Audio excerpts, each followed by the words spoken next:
G'day everyone, Jason Nunn, Fisherman's Warehouse, Tuckaway Marks Point, with this Friday's fishing report. We're dodging the showers, guys. Showers out to the west, but it is northwest wind at the present moment. There's a big northerly along the coast. That wind last night, I think that's where that gale warning come in the AM. Got up to around about 40 knots coastally. But the forecast for the latter part of today in that northwest wind isn't too bad. But tomorrow, you've got west-northwest winds in the morning, fairly light, with a light south-southeaster in the afternoon, and Sunday looks particularly good. Offshore out wide, look, it's going to be tough. I think probably tomorrow the better pick, but that big northerly coming down the coast will affect that wide area. The current out wide is still bad, still a couple of knots of current, so no yellowfin. I know there's a couple caught off Sydney, but no yellowfin out here at the present. But then again, over the next few weeks, I think we'll start to see a few of those striped marlin in on the inshore. So the farm down towards the Texas, yes, they're getting a few kings down on the Texas, but not big numbers, guys. They're getting some nice snapper on the farm, but I still think this inshore fishery is where it's at. Quite a few squire or small snapper still along our coast, right the way Waibung, right up off Newcastle. But the surprise package has to be this week is the longtails. Now, the longtail tuna, of course, they've been up at Port Stephens pretty much all winter, and there have been reports down here off Swansea. But this week, I know Zach Barker was out there yesterday, back of the island, and indeed encountered that.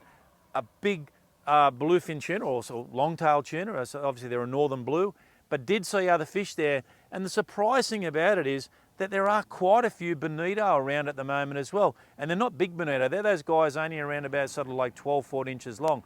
But it just goes to show you what's actually physically going on here now with the water temperature.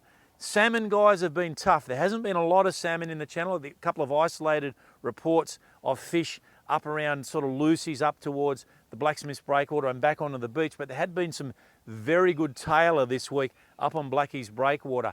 A lot of ludrick still in the channel, guys, right the way down through the bridge. And of course, where I am here now at Nauru, a lot of ludrick down through this part of the channel. But yesterday, for example, over here behind me on the flats, around about 2:30, there was an abundance of salmon busting up, and I got a funny feeling that was that group of salmon that was at the back of the Air Force Channel. They've physically come down on that high tide and were working all of this area. So your salmon are moving in and out, but they're more up the channel than at the front. There's a lot of salmon down around Wangi Point as well, guys. So basically Wangi Point back towards Pulborough Island and around that corner there. A lot of salmon working the bait there, and there's been some really nice tailor. Now, of course, talking of tailor, up this northern lake, we spoke about it last week, definitely, Rathmines, of course, there's a few good fish, but Coal Point, Carey Bay, up towards Bolton Point, there's some very, very good fish there. I know Adam Hogan, I spoke to him a couple of days ago. They got, 9 or 10 beautiful fish up there. Fish around about that 45, but up to about 52 centimetres. So they're fish in and around that sort of 1.2 to 1.3 kilo mark. So some really good tailor. And again, these tailor are just going to build in numbers over the next few weeks before they start to move out.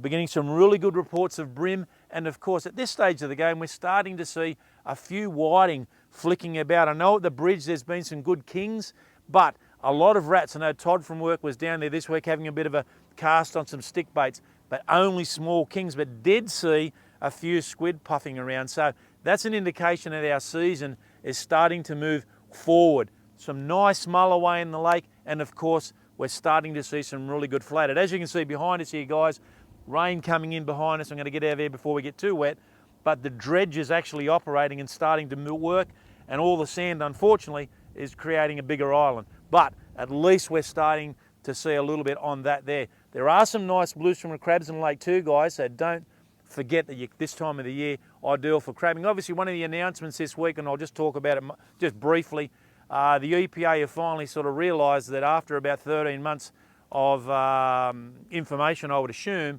that Vales Point, with obviously the chlorine that's injected into the pipes, was indeed what deoxygenated the water and killed all those fish. One can only hope, if the fine gets issued, that the money from the fine just doesn't go into state revenue. It actually goes into possibly some fisheries research and maybe some restocking.